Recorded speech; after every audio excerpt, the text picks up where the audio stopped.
Existe um momento silencioso na vida de todo homem em que ele percebe que algo está fora do lugar. Não é falta de dinheiro apenas, nem só de mulheres.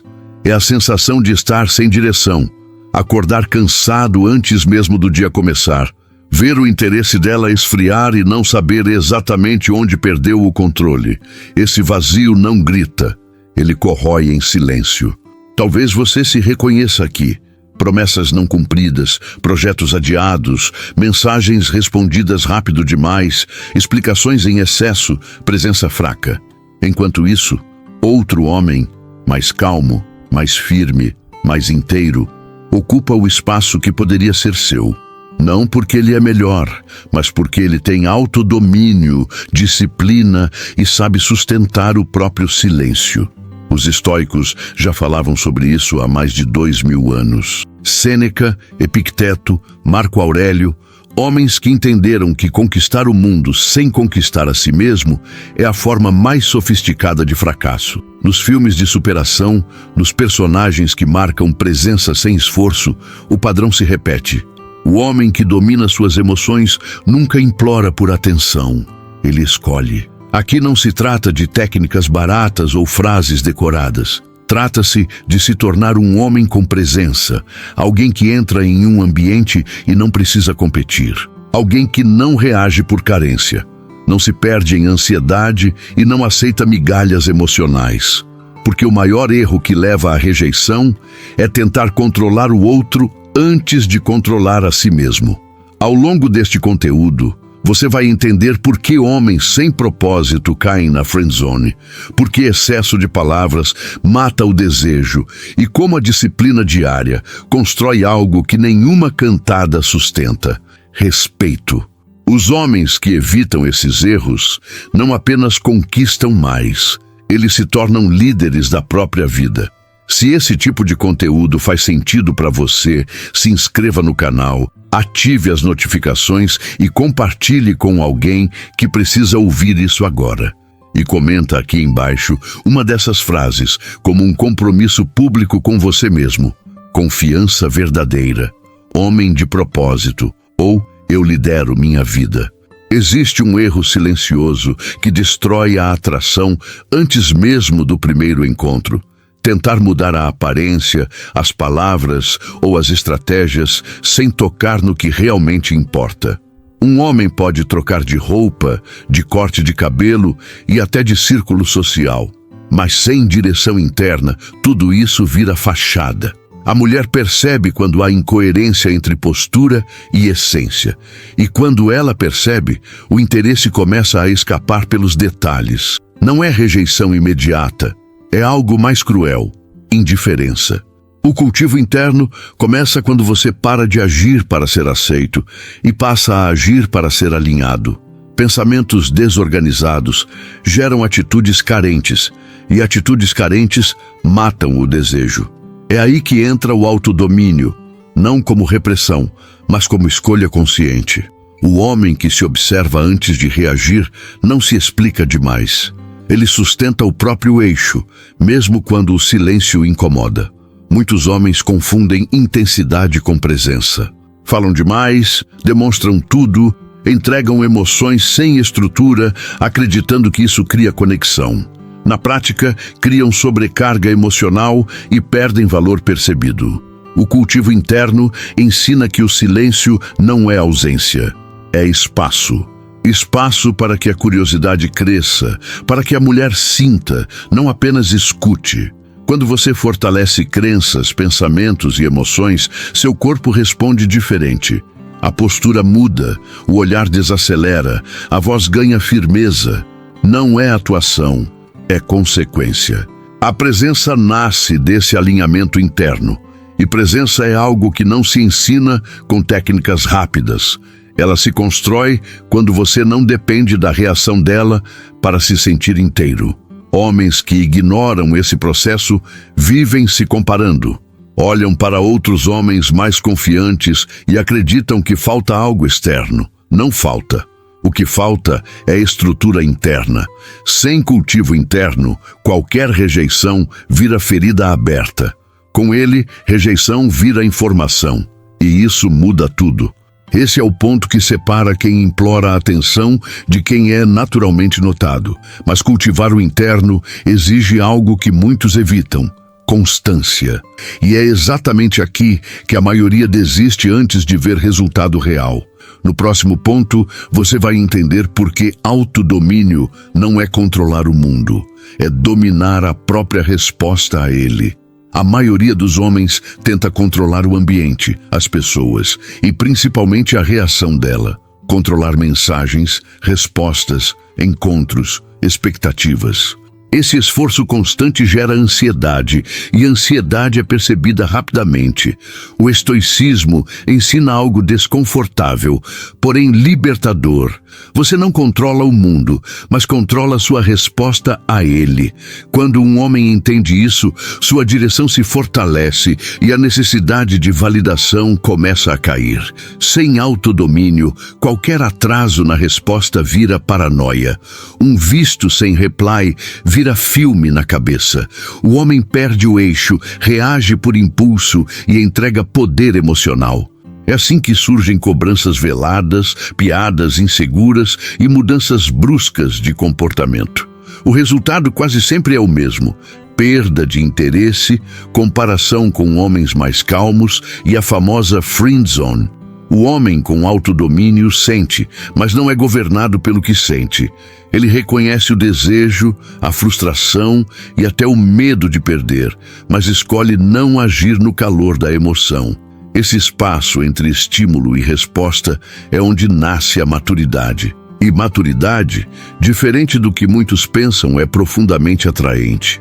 Há uma cena clássica em filmes de sedução onde o protagonista simplesmente não reage como o esperado. Ele não se explica, não se justifica, não disputa a atenção. Esse comportamento não é frieza, é presença. É alguém que confia na própria direção e não negocia sua paz por aprovação momentânea. Quando você para de tentar controlar o resultado, algo curioso acontece. Você se torna mais leve. Conversas fluem melhor, o olhar fica mais firme, o corpo mais relaxado. O silêncio deixa de ser ameaça e vira ferramenta. A mulher sente que está diante de alguém que não depende dela para se sentir inteiro, e isso muda completamente a dinâmica. O problema é que o autodomínio exige prática diária. Ele não nasce da motivação, mas da repetição consciente. E é exatamente nesse ponto que entra um elemento que muitos homens confundem com rigidez, quando na verdade é liberdade. No próximo tópico, você vai entender por que reduzir o ruído é uma das formas mais poderosas de fortalecer sua mente e sua atração. Vivemos cercados de estímulos, opiniões, notificações e vozes dizendo como um homem deve agir para não perder uma mulher. Esse excesso cria confusão interna. Quando a mente está ruidosa, a atitude fica instável. O homem perde direção, reage demais e começa a se explicar quando deveria apenas sustentar o próprio espaço. A mulher sente essa instabilidade antes mesmo de conseguir nomeá-la. O ruído não está só no celular ou nas redes sociais. Ele mora nos pensamentos repetitivos, na ansiedade de agradar, no medo constante de errar. É esse barulho interno que faz o homem falar demais, responder rápido demais e se colocar sempre disponível. O silêncio, aqui, não é ausência de interesse, é clareza emocional. É escolher quando agir, não reagir. Criar zonas de silêncio na rotina é um ato de autodomínio. É decidir ficar alguns minutos sem estímulo, sem música, sem tela, apenas observando o próprio estado interno. Esse hábito simples devolve algo raro hoje: presença real.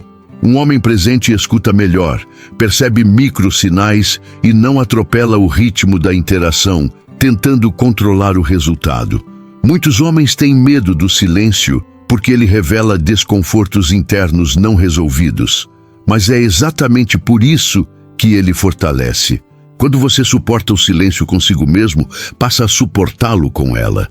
E aí acontece algo poderoso. Você deixa de preencher vazios com palavras e começa a criar espaço para que o desejo se manifeste naturalmente. O erro comum é confundir silêncio com frieza ou indiferença. Não é isso. Silêncio é economia emocional.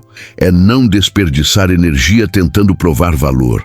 Homens que não sabem silenciar acabam se sabotando, se comparando com outros mais tranquilos e perdendo terreno sem perceber. O excesso sempre denuncia carência. Quando o ruído diminui, a mente clareia. E com clareza surge algo inevitável: vontade de estruturar a própria vida. O silêncio revela o que precisa ser feito e o que precisa ser cortado. É aí que nasce a constância verdadeira. No próximo ponto, você vai entender por que disciplina não é prisão. É o caminho mais direto para a liberdade e respeito. A palavra disciplina assusta porque muitos a associam à rigidez, punição e vida sem prazer. Mas na prática, a falta de disciplina cobra um preço muito mais alto. Ela se manifesta em atrasos, promessas quebradas, energia baixa e decisões emocionais. Um homem sem disciplina perde direção. E quando não há direção, qualquer atenção feminina vira prioridade, mesmo quando não deveria. A disciplina verdadeira não nasce da força bruta, mas do compromisso com o próprio bem-estar. Acordar no horário, treinar mesmo sem vontade, trabalhar com foco e cuidar do corpo são atos de autodomínio. Eles constroem respeito interno, e um homem que não se respeita dificilmente será respeitado externamente, por mais carisma que tente demonstrar. No jogo da atração, a indisciplina aparece nos detalhes: mensagens enviadas por impulso, encontros marcados sem estrutura, rotina caótica. Isso gera insegurança emocional, e insegurança afasta. Já a constância cria previsibilidade saudável. A mulher sente que está diante de alguém estável, com chão emocional, alguém que não oscila conforme o humor do dia. Existe algo profundamente atraente em um homem que honra seus compromissos. Não porque ele fala sobre isso, mas porque o corpo entrega. A postura é mais firme, o olhar mais tranquilo, a fala mais econômica. O silêncio dele não é vazio, é sustentado por ações repetidas ao longo do tempo. Isso gera presença sem esforço. Muitos homens tentam mudar tudo de uma vez e falham. Disciplina não é intensidade inicial, é constância invisível. É fazer o básico bem feito todos os dias. Quem ignora isso acaba se comparando com homens mais consistentes e se sentindo sempre um passo atrás, sem entender onde perdeu o controle. Quando a disciplina se torna autocuidado, a vida entra em ordem. E quando a vida entra em ordem, você começa a perceber algo importante. Não precisa tolerar tudo para não perder ninguém. No próximo ponto, vamos falar sobre presença no corpo e limites emocionais. O ponto onde muitos homens se anulam sem perceber. Muitos homens vivem da cabeça para cima. Pensam demais, analisam tudo, antecipam rejeições que ainda nem aconteceram. O corpo fica esquecido, tenso, travado. Sem presença corporal, a energia se dispersa, a postura cai e a comunicação perde força. A mulher sente quando o homem não está inteiro ali. Ele até fala, mas não ocupa o próprio espaço. Estar no corpo é um ato de autodomínio. É perceber a respiração, o ritmo, o cansaço real, que não é só físico, mas existencial. Homens desconectados do corpo toleram situações que os ferem em silêncio. Desrespeito sutil, jogos emocionais, migalhas de atenção. E cada vez que toleram, perdem um pouco da própria direção. Limites emocionais não são muros agressivos, são fronteiras claras. Um homem presente no corpo sente quando algo ultrapassa o limite antes mesmo de precisar racionalizar. Ele não discute, não implora, não se explica demais, ele se retira. E essa capacidade de sair sem drama é algo raro e extremamente respeitado. O erro mais comum é confundir limite com medo de perder. Então, o homem engole desconfortos para manter a conexão. O resultado é sempre o mesmo: perda gradual de valor, comparação com outros homens mais firmes e muitas vezes a friend zone. Quando você abandona a si mesmo, ensina o outro a fazer o mesmo. Reconectar com o corpo muda a dinâmica da atração. O toque fica mais consciente, o olhar mais sustentado, o silêncio mais confortável. Você deixa de buscar validação constante porque passa a sentir quando algo está certo ou errado. Isso é presença real, não performance. Quando um homem aprende a respeitar o próprio limite, ele para de negociar sua dignidade. E algo curioso acontece. Ele passa a ser escolhido não por insistência, mas por coerência. Esse é o ponto onde força e tranquilidade se encontram. Agora, antes de avançarmos, quero saber se esse tópico está alinhado com o que você imaginou. Ao longo dessas lições, uma verdade ficou clara. Conquistar uma mulher no dia a dia não começa com ela. Começa com você, com sua direção, com o modo como você organiza sua vida quando ninguém está olhando. A atração é consequência, nunca o ponto de partida. Quando isso não é entendido, o homem corre atrás, se desgasta e se perde tentando manter algo que nunca foi sólido. Quantas vezes você reagiu quando deveria ter respirado? Quantas vezes falou quando o silêncio teria sido mais forte? Quantas vezes tolerou o que feria só para não perder alguém? Essas perguntas não são para gerar culpa, mas consciência. Porque só um homem consciente desenvolve autodomínio real. Aquele que sustenta decisões mesmo quando é desconfortável. Disciplina, presença e limites não afastam mulheres. Afastam confusão, jogos emocionais e relações vazias. Elas filtram. E homens que não aceitam esse filtro acabam presos em ciclos de rejeição e comparação. Já os que aceitam se tornar líderes de si mesmos começam a escolher melhor, inclusive quem permanece ao lado deles. Agora, a pergunta mais importante não é sobre técnicas ou resultados rápidos. É esta: você está disposto a viver com coerência todos os dias, mesmo quando ninguém está validando? Porque é aí que nasce a força tranquila, aquela que não implora, não corre atrás e não se perde. Se esse conteúdo fez sentido para você, se inscreva no canal, ative as notificações e continue essa jornada com a gente.